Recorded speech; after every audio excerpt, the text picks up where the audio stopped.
Hi guys, welcome back to our channel. তো আজকে আমরা দাদার বিয়ের কেনাকাটার জন্য এই জগদম্বা বুটিকে চলে এসেছি। তোমরা তো মোটামুটি এই দোকানটা সবাই প্রায় চেনো, অনেক সেলিব্রিটি থেকে শুরু করে অনেক ইনফ্লুয়েন্সার সবাই এই দোকানে মোটামুটি কেনাকাটা করতে যায়। তো আমিও ইউটিউবে কতদিন ধরে বড় বাজারে কোথায় ভালো লেহেঙ্গা পাওয়া যায় এই দেখে টেকে তারপরে লাস্টে ডিসাইড করলাম যে আমিও এখানেই যাব। তো এখানে গেছিলাম, আমি আমার প্রাইস রেঞ্জ বলায় আমাকে কতগুলো লেহেঙ্গা বার করে দিচ্ছিল, তার মধ্যে আমার এটা মোটামুটি পছন্দ হয়েছিল।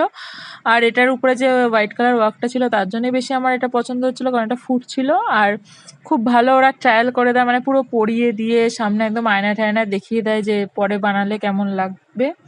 তো সেই জন্যই আরো মানে আমি বুঝতে পারছিলাম নিজেকে যে আমার কেমন লাগবে। তো এই কালারটা আমার মানে খুব একটা ভালো লাগেনি, কিন্তু ওরা আমাকে এই সেম ডিজাইনের মধ্যেই অন্য কালার বার করে দিচ্ছিল। দেখো এই পার্পেলটাই তো খুব আমার পছন্দ হয়েছিল, ভেবেছিলাম এটাই নেব।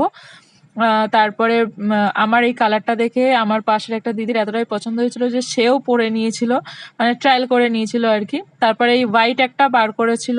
তো প্রথমে ভেবেছিলাম হোয়াইট কালারের মধ্যে এখন খুব ট্রেন্ডিং চলছে, তা কন্ট্রাস্ট ওড়না ছিল, কিন্তু পরে আমাকে এটা মোটেও ভাল লাগছিল না, তাই জন্য আমি আর এটা ট্রাই করিনি।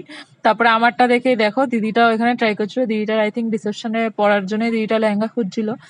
তো পেছনে অনেক বেনারসিও ছিল, সেই সবও দেখছিলাম। তো তারপরে এই কালারটা ওরা আমাকে ফাইনালি বার করে দেয়। তো এই কালারটাই আমার খুব পছন্দ হয়, আর এটাই আমি ফাইনাল করে আসি ওখান থেকে। দেন ওখান থেকে চলে আসি একটুখানি চুড়ি আর জুয়েলারি কেনার জন্য। তো বড় বাজারে তো জানোই যে চুড়ি আর জুয়েলারি খুব কম রিজনেবল দামে পাওয়া যায়।